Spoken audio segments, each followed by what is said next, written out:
আসসালামু আলাইকুম বন্ধুরা। এই যে আজকে সকালে খাচ্ছি আজকে আমি কোনো জিরার পানি খাবো না।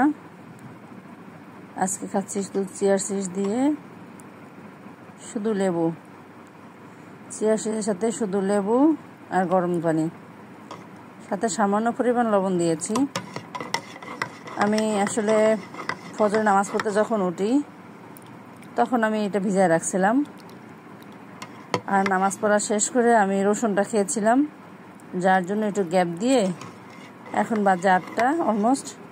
আমি এখনই লেবুর পানিটা খাবো, খেয়ে ব্যায়াম করব। তো আমি বারবার বলি, আবারও বলতেছি যে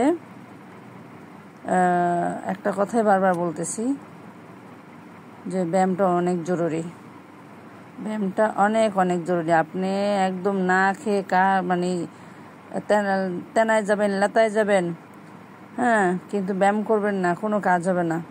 পাশাপাশি আপনি ব্যায়ামটা করেন, না খেয়ে থাকার দরকার নেই, হালকা পাতলা খাবার খান, রুটিন মেপে খান, ইনশাল্লাহ আপনার ফ্যাট কমে যাবে, শরীরের পেটের মেদ কমে যাবে। আপনি আমার মতো এভাবে করে ট্রাই করে দেখেন।